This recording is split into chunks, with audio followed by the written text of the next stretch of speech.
నీకు స్తోత్రం. హల్లెలూయా. ప్రియమైన దేవుని బిడ్డలారా, ఒక ఊర్లో ఒక భయంకరమైనటువంటి కరువు వచ్చింది. ఏమొచ్చింది? కరువు వచ్చింది. పంటలు పండట్లేదు. అయితే వర్షాలు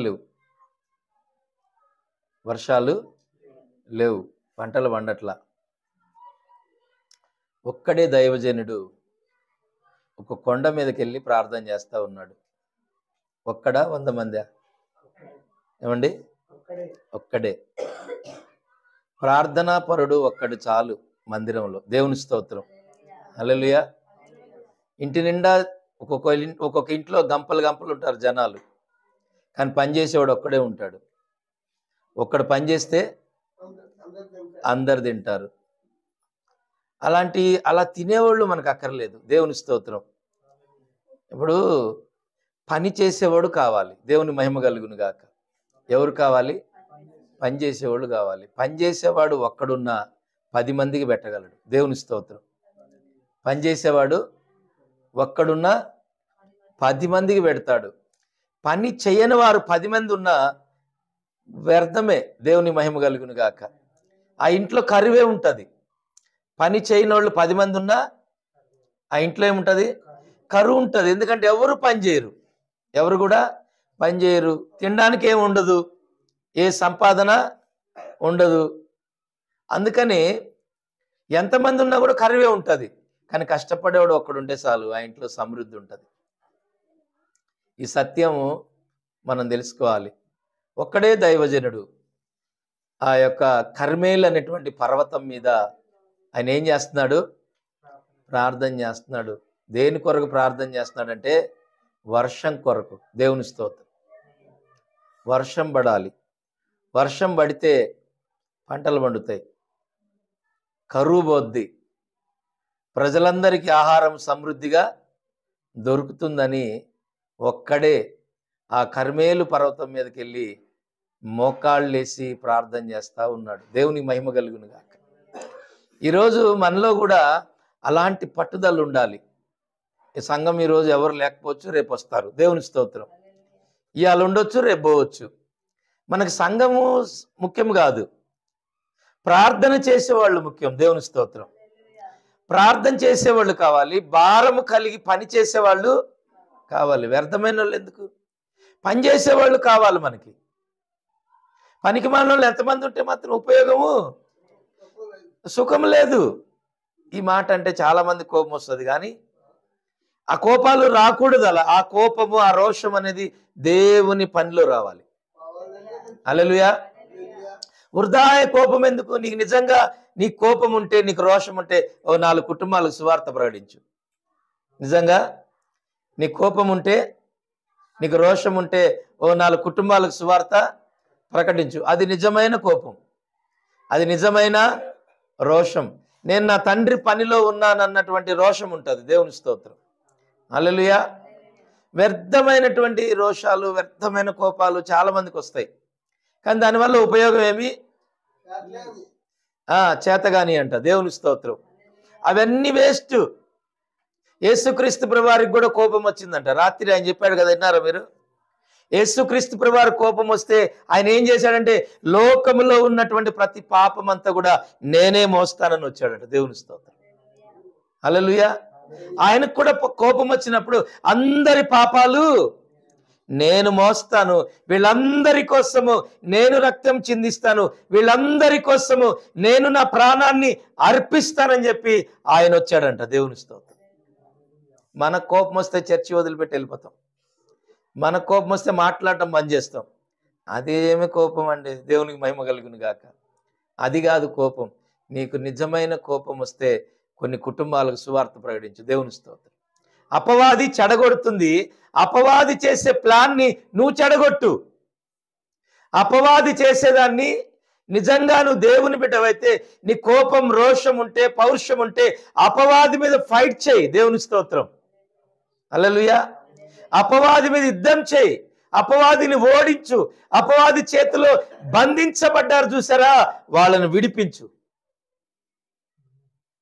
సంఖ్యల చేత ఉన్నారు చూసారా, వాళ్ళని ఏం చేయాలి? విడిపించు. అపవాది బంధకాల్లో ఉన్నారు. అపవాది బంధకాలు ఒకటి కాదు, రెండు కాదు, అనేకమైన బంధకాల్లో ఇవాళ ప్రజలు ఉన్నారు. అపవాది యొక్క ఆ శోధనలో ప్రజలు ఉన్నారు. అపవాది యొక్క తలంపులు, ఆలోచనలు, మాటలు, వాడి నడిపింపులో ఎంతో మంది ఉన్నారు. మనకు రోషం ఉంటే, మనకు పౌరుషం ఉంటే, మనం చేయాల్సిన పని ఏంటంటే అపవాది చేత బంధించబడిన వారిని విడిపించాలి. హల్లెలూయా. మనము అపవాదిలోకి వెళ్ళిపోవటం కాదు, పాడైపోయిన దాన్ని తిరుగు మరలా కట్టిన వాడే రోషగాడు. Praise the Lord. హల్లెలూయా. పడిపోయిన కుటుంబాన్ని తిరిగి మరలా ఏ స్త్రీ కట్టుకుంటుందో ఆ స్త్రీయే రోషం కలిగింది. Praise the Lord. పాడైపోయిన దాన్ని, పట్టణాన్ని కానీ, సంఘాన్ని కానీ, కుటుంబాన్ని కానీ, బిడ్డలను కానీ, భార్యను కానీ, భర్తను కానీ, ఎవరినైతే తిరిగి మరలా మనం కడతామో అది నిజమైనటువంటి రోషం, అది నిజమైనటువంటి పౌరుషం, అది నిజమైన బాధ్యత. నాకెందుకులే అని వదిలిపెట్టిపోవడం అది నిజమైన రోషము, బాధ్యత కాదు. వాళ్ళకి బాధ్యత లేదు, వాళ్ళకి రోషం లేదు, పౌరుషం లేదు. వాళ్ళకు దేవుడిచ్చింది, అపవాది వాళ్ళకి ఇచ్చింది ఏంటంటే నోరు ఇచ్చింది. దేవుని స్తోత్రం. ఏమిచ్చింది? ఆ నోరు ఒకటి ఇచ్చింది అనడానికి, అంతే తప్ప వాళ్ళకి రోషం, పౌరుషం, వాళ్ళకి దేవునికి సంబంధించినవి లేవు. హల్లెలూయా. దేవునికి సంబంధించిన ఏమాత్రం కూడా వాళ్ళకి లేవండి. నిజంగా దేవునికి సంబంధించినవి మనలో ఉంటే మనం ఒక్కటే గుర్తుపెట్టుకోండి, అపవాది దేనినైతే చెడగొడుతుందో దాన్ని నువ్వు బాగు చేయి. అది నిజమైనటువంటి దేవుని కోపం, దేవుని రోషం. దేవుని స్తోత్రం. హల్లెలూయా. దేవునికి మహిమ కలుగును గాక. అయితే ప్రియమైన దేవుని బిడ్డలారా, ఈయన ఒక్కడే ప్రార్థన చేస్తున్నాడు. ఎక్కడ? కొండ మీద ఒక్కడే, ఎవ్వరు లేరు. తన శిష్యుడు ఉన్నాడు గెహాజీ, తన శిష్యుడు ఉన్నాడు ఎలీషా ఉన్నాడు తన శిష్యుడు. ఆ ఎలీషా అనేటువంటి శిష్యుడిని అడుగుతున్నాడు, ఆకాశం వైపు చూడు, మేఘము ఎంత వచ్చింది. దేవుని స్తోత్రం. చూసినప్పుడు కొన్నిసార్లు ఆ మేఘాలు కనపడలే. కొన్నిసార్లు మనం ప్రార్థన చేస్తాం కానీ మనకు సమాధానం రాదు. చాలామంది ప్రార్థన చేస్తారు, పట్టుదలతో చేస్తారు, ఉపవాసాలుండి చేస్తారు, రోషం కలిగి చేస్తారు. ఎంత ప్రార్థన చేసినా సమాధానం రాదు. ఎంత ప్రార్థన చేసినా భర్త మారడు, కొడుకు మారడు, కూతురు మారదు, భార్య మారదు, బిడ్డలు మారరు, ఏమీ కనపడదు. దేవుని స్తోత్రం. చేసి చేసి చేసి ఏమొస్తుంటుంది? ఇసుకొస్తుంది, యాష్టకొస్తుంటుంది, హృదయం నలిగిపోతుంటుంది, హృదయం భారమైపోతుంటుంది. ఇంకేం ప్రార్థన, ఏం మందిరానికి పోతాం, ఏం వాక్యం వింటాం అని రోజు రోజుకి ఇంకా వాళ్ళు ఏమైపోతుంటారు? కృంగిపోతుంటారు, దిగజారిపోతుంటారు. ఇదంతా కూడా ఏంటంటే అపవాదిగాడి ప్లాన్. అపవాదిగాడు ఏం చేస్తాడు? నిన్ను కృంగదీస్తుంటాడు. ఎంత ప్రార్థన చేసినా కూడా ఏం చేశాడు దేవుడు నీకు ఏం చేశాడు? నువ్వేం సుఖపడ్డావు? నువ్వేం బాగుపడుతున్నావు? నీకేం మేలు జరిగింది? ప్రార్థన చేస్తున్నావు, కన్నీళ్లు గారుస్తున్నావు, ప్రార్థన చేస్తున్నావు, ఇంట్లో గొడవలు, చర్చిలో గొడవలు, బయట గొడవలు, సమస్యలు, ఎటుపోయినా కూడా అన్నీ సమస్యలే, అన్నీ చిక్కులే, అంతా వేదనే. ఇంట్లో ఏమీ లేవు, చిల్లిగవ్వలేదు, అవసరాలేమీ తీరట్లేదు. నువ్వు దేవుణ్ణి నమ్ముకున్నాగే కదా నువ్వు ఇంత పాడైపోయావు. అదే లోకంలో ఉన్నప్పుడు నువ్వు ఎట్లున్నావు? ఎన్ని సినిమాలు చూసావు? ఎంతమంది స్నేహితులు ఉండేవాళ్ళు నీకు? ఎంత హ్యాపీగా ఎంజాయ్ చేసేవాడివి, ఎంత ఎంజాయ్ చేసేదానివి. ఏం సుఖపడుతున్నావు దేవుణ్ణి నమ్ముకోనని ఓ పక్క అపవాది జోరీలాగా పొడుస్తూ ఉంటుంది. కొంతమంది బలంగా ఉన్నోళ్ళేమో అపవాదిని జయిస్తారు, బలహీనులైతే పడిపోతారు. ఏం ప్రార్థనలే, ఏం పోతామమ్మా ప్రార్థనకి, ఏం మేలు చేశాడని పోవాలి, సంవత్సరాలు నమ్ముకున్న ఏం ఉపయోగం లేదు అని కొంతమంది ఏం చేస్తారంటే దేవునికి దూరం అయిపోతున్న వాళ్ళు కూడా ఉన్నారు. దేవుని స్తోత్రం. మొదట్లో ఉన్న ప్రేమ ఉండదు. అందుకనే ప్రకటన గ్రంథం 2వ అధ్యాయం 4వ వచనంలో ఉంటుంది, మొదట నీకున్నటువంటి ప్రేమను నీవు విడిచితివి. అంటే మొదట్లో ఉన్నంత ప్రేమ ఉండదు. ఫస్ట్లో చాలా మంది చూడు ఎంత ప్రేమ చూపిస్తారో. మనం పిలవక ముందే వస్తారు, మనం అడక్క ముందే ఇస్తారు, మనం ఏం చెప్పకముందే అన్నీ చేస్తారు. కానీ రాను రాను ఏమవుతుంది, వారిలో ప్రేమ తగ్గిపోద్ది. ఆ ప్రేమ ఏమైపోయిందంటే వాళ్ళు చూపించిన ప్రేమ అది నిజమైంది కాదు. మీరు గమనించాలా, వాళ్ళు చూపించిన ప్రేమ అది నిజమైన ప్రేమ కాదు. నిజమైన ప్రేమ అన్నిటికీ ఓర్చుకుంటుంది. హల్లెలూయా. నిజమైన ప్రేమ కష్టం వచ్చినా, నష్టం వచ్చినా, వ్యాధి వచ్చినా, ఇబ్బందులు కలిగినా, ఇరుకులోనైనా, శ్రమలోనైనా, సమస్యలోనైనా, ఎలాంటి పరిస్థితుల్లోనైనా నిజమైన ప్రేమ సహిస్తుంది. నిజమైన ప్రేమ ఓర్చుకుంటుంది, నిలబడుతుంది. దేవునికి మహిమ కలుగును గాక. నిజంగా ప్రేమించే ఏ వ్యక్తి కూడా పారిపోడు.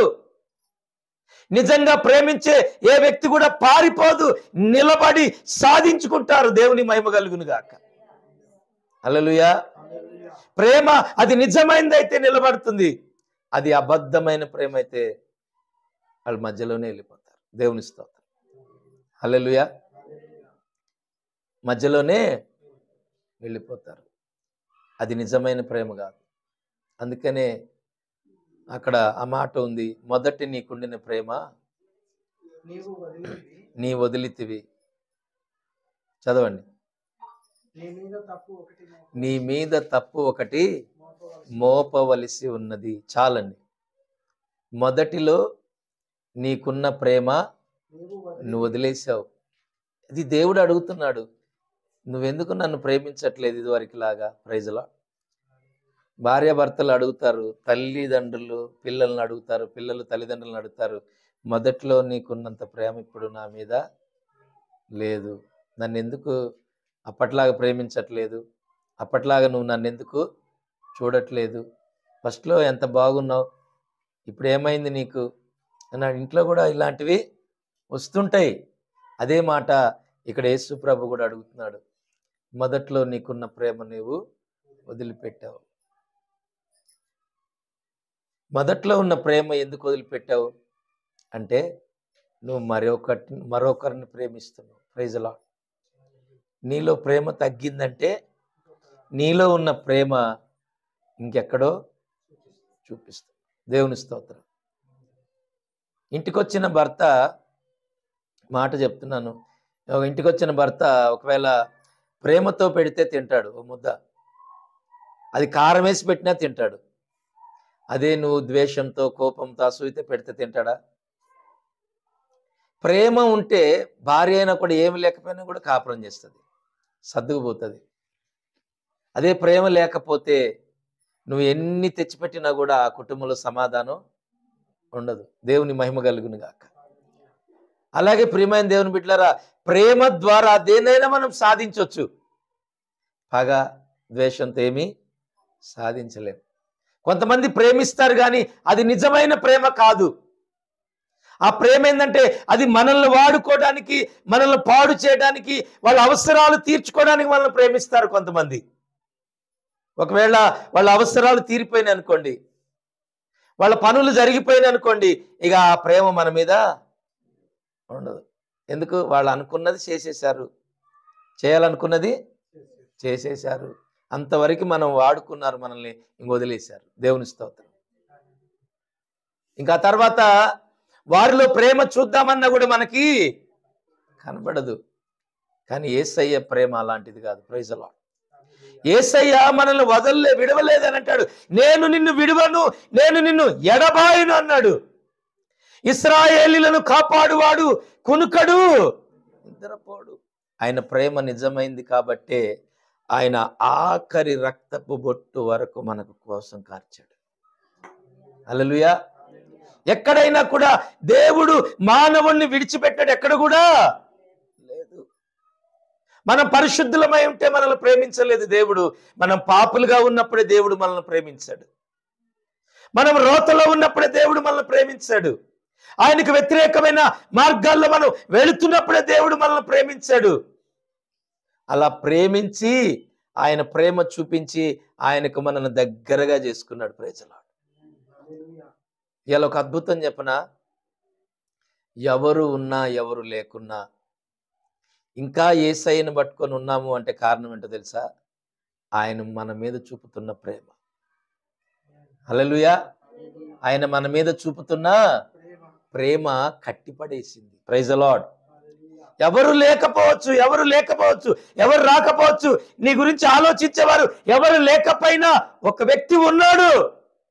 ఆయనే నీ కొరకు నా కొరకు ప్రాణం పెట్టిన దేవుడు. Praise Lord. అందరూ వెళ్ళిపోయారని మనం వెళ్ళిపోతే ఏమన్నా? హల్లెలూయా. వెళ్ళిపోతారు. భక్తిహీనులు చాలా మంది వస్తారు, వెళ్ళిపోతారు. ప్రేమ ఉన్న లేని వాళ్ళు చాలా మంది వస్తారు, నటించే వాళ్ళు చాలా మంది వస్తారు, వెళ్ళిపోతారు. ఇప్పుడు సినిమాల్లో మనం హీరోలను చూస్తాం, ఎంతో పెద్ద మేడ నుంచి కిందకు దూకినట్టు కనపడుతుంది. నిజంగా దూకుతారా? నిజంగా దూకుతారండి? అంత డూబ్, అదంతా. దేవుని స్తోత్రం. అనాథ శరణాలయాలకి వేల కోట్లు దానాలు చేసినట్టు చూపిస్తారు సినిమాలలో. ఎంతోమంది వెధవరాళ్లను పోషించినట్టు చూపిస్తారు సినిమాలలో. ఇదంతా నిజమేనా? ఏ పోలీస్ స్టేషన్లో పోయి పోలీసులను బెదిరించినట్టు చూపిస్తుంటారు సినిమాలలో. ఎంత నిజమేనా? నిజమైతే మక్కలేరు గొట్టరు, గట్టిగా చెప్పండి. హల్లెలూయా. ఇదంతా నిజమైతే మన ఆయన్ని ఎందుకు అరెస్ట్ చేస్తారు? ఒక హీరోని అరెస్ట్ చేశారు, మీకు తెలుసుగా. నిజం కాదు. సినిమాల్లో చూపించేదంతా నటన, డూబు. దేవుని స్తోత్రం. నేను ఎప్పుడో యేసుక్రీస్తు ప్రభుని నమ్ముకున్న కొత్తలో సినిమాకు ఒక పేరు పెట్టిన. సి అంటే సిగ్గు లేదు, మా అంటే మానం లేదు, నీ అంటే నీతి లేదని. దేవుని స్తోత్రం. హల్లెలూయా. దీన్ని ఏమంటారు? సినిమా. సి అంటే సిగ్గు లేదు, సిగ్గు లేకుండా బట్టలు వేసుకుంటారు వాళ్ళు. అలాగే సిగ్గు ఎగ్గు ఏమీ ఉండదు. సిగ్గున్నాడైతే 10 మంది ముందు బట్టలు ఇప్పుకొని ఏ ఆడ మనిషి డాన్సులు ఎత్తదా? వాళ్ళు సిగ్గు వదిలేశారు. మా అంటే మాన మర్యాదలు ఏమి ఉండవు. ఈరోజు ఈమె చెల్లిగా నాకు పక్కన నటిస్తుంది, రేపొద్దున భార్యగా నటిస్తుంది.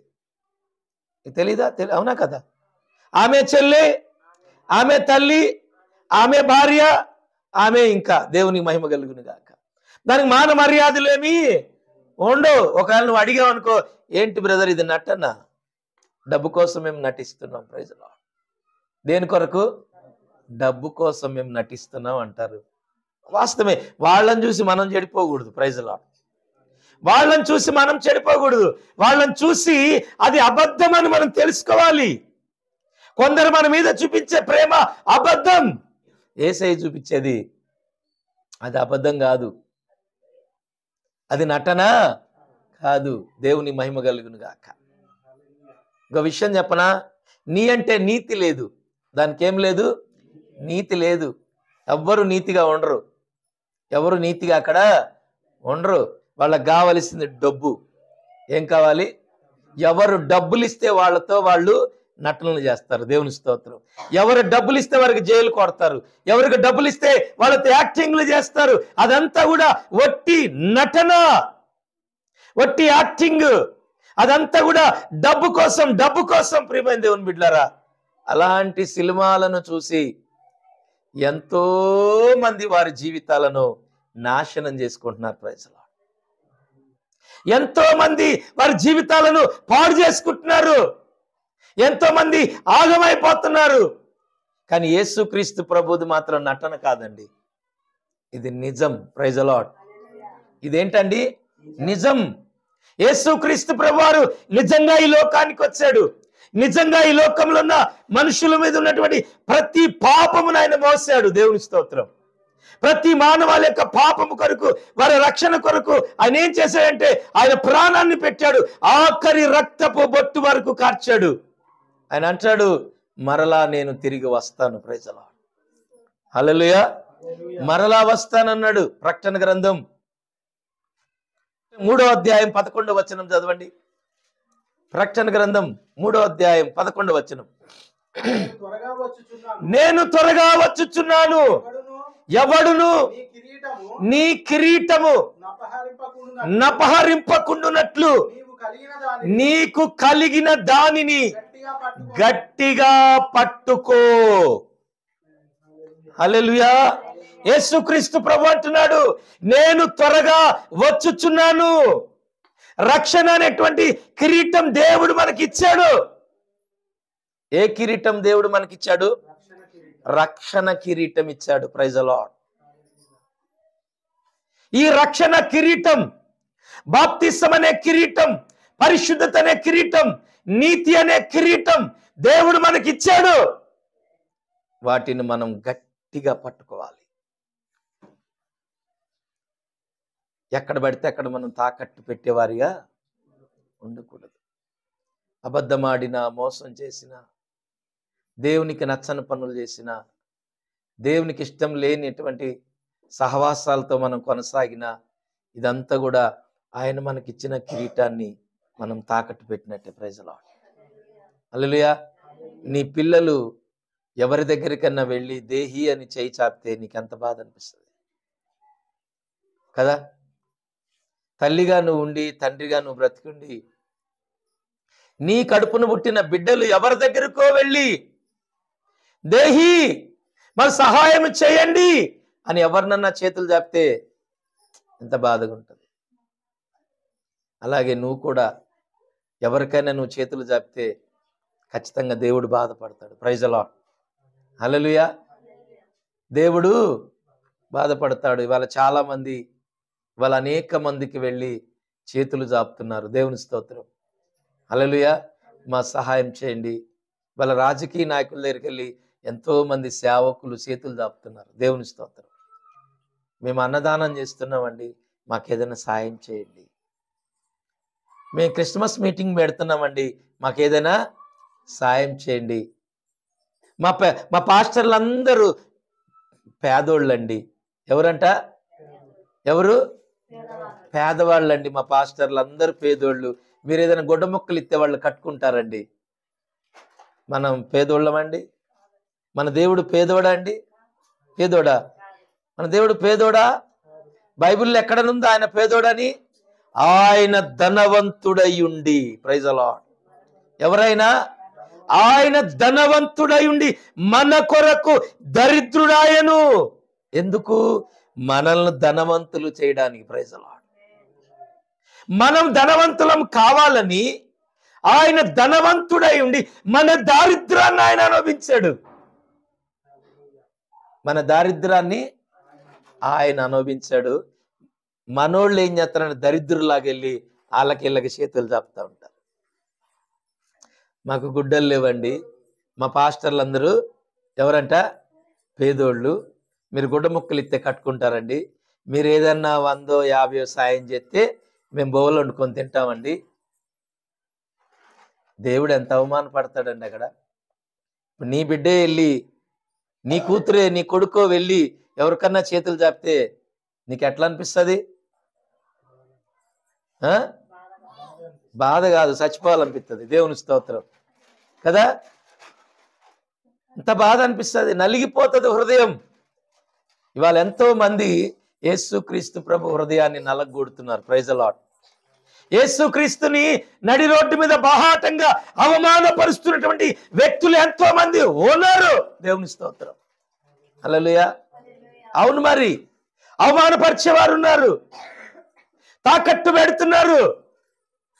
యేసుక్రీస్తు ప్రభువారు ఇచ్చినటువంటి ఆ కిరీటాన్ని, దేవుడిచ్చిన ఆధిక్యతను, దేవుడిచ్చిన ఆ గౌరవాన్ని, దేవుడిచ్చినటువంటి ఆ యొక్క ప్రేమ, మంచితనాన్ని తీసుకెళ్లి ఎక్కడో దగ్గర తాకట్టు పెట్టుకొని డబ్బులు తెచ్చుకుంటున్నారు. Praise the Lord. హల్లెలూయా. ప్రియమైన దేవుని బిడ్డలారా, ఆ కరువు వచ్చినప్పుడు ఆయన ప్రార్థన చేసినప్పుడు వర్షము దేవుడే పంపించాడు. Praise the Lord. హల్లెలూయా. ఆయన ఎవరి దగ్గర పోయి తాకట్టు పెట్టలేదు, ఎవరికి కుదవ కట్టు పెట్టలేదు, ఎవరికి ఆయన లోబడలేదు, ఎక్కడికి పోలేదు, ఎవరిని దేహి అని కూడా అడగలా. రోషము కలిగి ప్రార్థన చేశాడు. ఈరోజు నీకు ఏదైనా కష్టం వచ్చిందా, ఏదైనా ఇబ్బంది కలిగిందా, నీ ఇంట్లో రోషము కలిగి ప్రార్థన చేయి. Praise the Lord. ఒక 2 రోజులు ఉపవాసం ఉండు, 3 రోజులు ఉపవాసం ఉండు. అంతేగాని ఎవ్వరి దగ్గరికి వెళ్ళి కూడా నువ్వు ప్రాధేయపడొద్దు. Praise the lord. దయచేసి నేను చెప్తున్నాను, మనము అడుక్కు తినేవాళ్ళం కాదండి. గట్టిగా చెప్తారా? హల్లెలూయా. మనం అడుక్కు తినేవాళ్ళం కాదు. మన దేవుడు రోషం కలిగిన వాడు. Praise the Lord. మనం ఆరాధిస్తున్న దేవుడు బిచ్చగాడు కాదండి. ఆయన ఒక దగ్గర యేసుక్రీస్తు ప్రభు 3 రోజులు ప్రసంగం చేసిన తర్వాత అనేక మంది ప్రజలు అక్కడికి వస్తే వాళ్ళందరికీ భోజనం పెట్టవలసిన పరిస్థితి వచ్చింది. అక్కడ భోజనం పెట్టవలసినప్పుడు యేసు ప్రభు శిష్యులను అడుగుతాడు. శిష్యులంటే ఎవరు? సేవకులే. వాళ్ళని అడిగినప్పుడు సేవకులు అంటారు, అయ్యా ఇంత మందికి ఎక్కడ తెచ్చి పెట్టాలి? మీరు జాగ్రత్తగా వినాలి. ఎవరు వాళ్ళు? సేవకులు. ఎవరన్నా ఇస్తే పెడతారు. గట్టిగా చెప్పండి. హల్లెలూయా. పాపం ఎవరు ఈనట్టున్నారు వీళ్ళకి. ఎవరేమి దాన ధర్మాలు చేయలా. వీళ్ళు ఏం చేస్తున్నారంటే ఇంతమంది భోజనాలు పెట్టాలి, వాళ్ళు ఆ మార్గంలో నీరసించిపోతారు. 3 రోజులు అన్నపానాలు లేకుండా ఇక్కడుండి వాక్యము వింటున్నారు. వీళ్ళకి ఏదన్నా పెట్టి పంపించనంటే వామ్మో ఇంతమందికి మేము ఎక్కడ తెచ్చి పెట్టాలి ఇంతమందికి అన్నట్టు మాట్లాడుతున్నారు. దేవుని స్తోత్రం. అప్పుడు యేసుక్రీస్తు ప్రభువారు ఒక మాట అన్నాడు, మీ దగ్గర ఏమన్నా ఉందా? మీ దగ్గర ఏమన్నా ఉన్నదా అంటే, ఓ చిన్నపిల్లోడు 5 రొట్టెలు 2 చేపలు తెచ్చుకున్నాడు. దేవుని స్తోత్రం. వచ్చిన ప్రజలను అడిగాడు యేసయ్య, మీ దగ్గర ఏమన్నా ఉందా అంటే, ఒక యవనస్తుడు, అయ్యా ఇదిగో 5 రొట్టెలు 2 చేపలు ఉన్నాయి.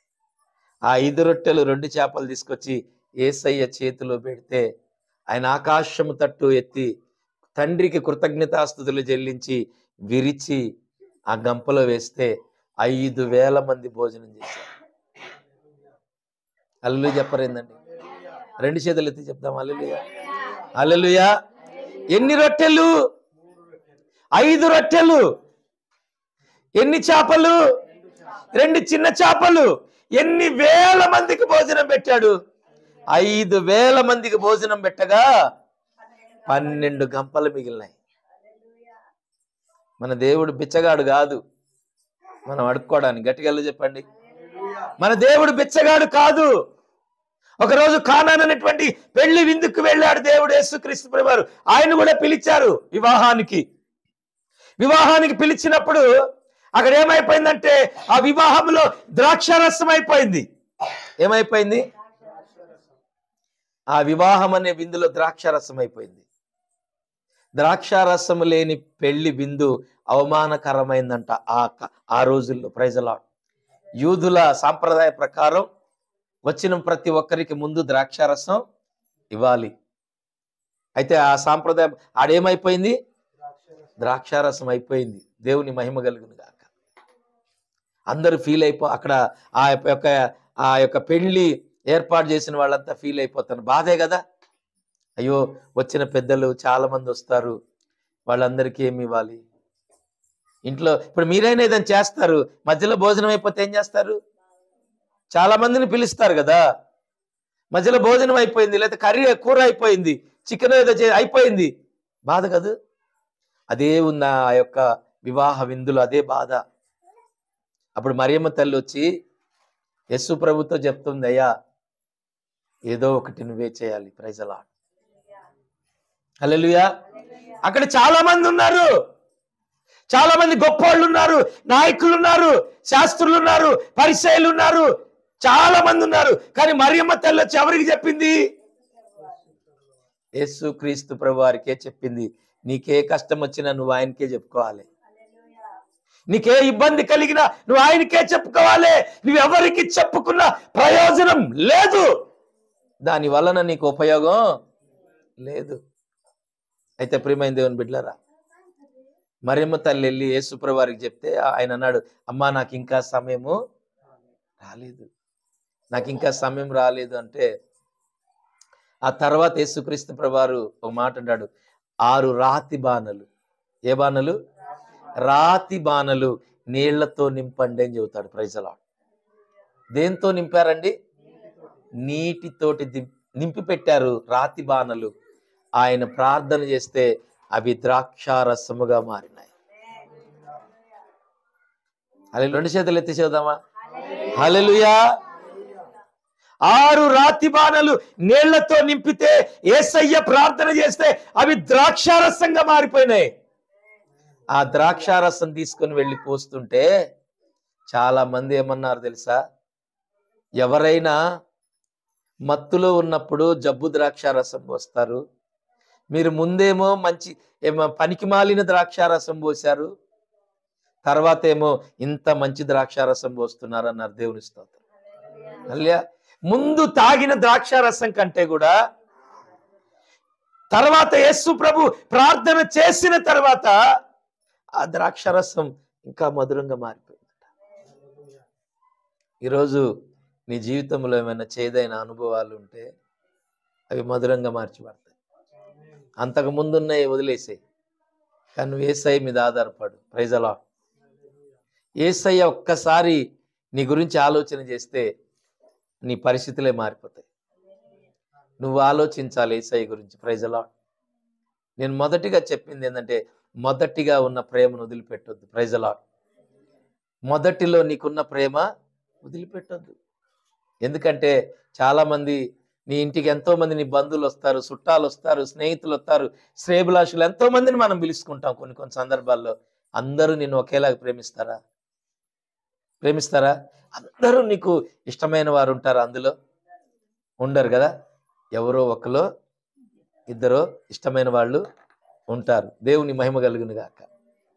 ఎందుకు ఆ ఒక్కరు ఇద్దరు ఇష్టపడతావు? నువ్వు ఎందుకు ఇష్టపడతావంటే వాళ్ళు నీ కన్నీళ్ళలో, నీ దుఃఖములో, నీ శ్రమలో, నీ మంచిలో, నీ చెడులో, అన్ని సందర్భాల్లో వాళ్ళు నిన్ను పరామర్శించిన వాళ్ళు. దేవుని స్తోత్రం. నిన్ను ఆదుకున్న వాళ్ళు, నిన్ను ఆదరించిన వాళ్ళు, నిన్ను ప్రేమించిన వాళ్ళు, నీ గురించి ఆలోచించారు, నీ సలహాలు ఇచ్చారు. అందుకనే నీకు వాళ్ళంటే ఇష్టం. దేవుని స్తోత్రం.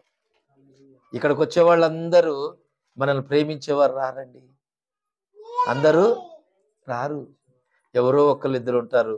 అయ్యో సంఘం గురించి కానీ, సేవకుడు గురించి కానీ, కుటుంబం గురించి కానీ ఆలోచించేవాళ్ళు ఎవరో ఒకళ్ళిద్దరే ఉంటారు. దేవుని స్తోత్రం. మిగిలిన అందరిలో నిజమైన ప్రేమ ఉండదు. నిజమైన ప్రేమ ఉన్నోళ్ళు వదిలిపెట్టిపోరు. Praise the lord. నిజమైన ప్రేమ ఉన్నోళ్ళు వదిలిపెట్టి పోరు. నీ కష్టములో నీతో ఉంటారు, నీ వ్యాధిలో నీతో ఉంటారు, నీ బాధలో నీతో ఉంటారు, నీ సమస్యలో నీతో ఉంటారు, నువ్వు నిందించినప్పుడు నీతో ఉంటారు, నీ అవమానాల్లో నీతో ఉంటారు, నువ్వు ఆశీర్వదించబడ్డప్పుడు కూడా నీతోనే ఉంటారు. Praise the Lord. ఎప్పుడు నీతోనే ఉంటారు. ఎందుకు? వాళ్ళల్లో నిజమైన ప్రేమ ఉంది. Praise the Lord. ఇంత కష్టం రాగానే ఏమవుతారు? కొంతమంది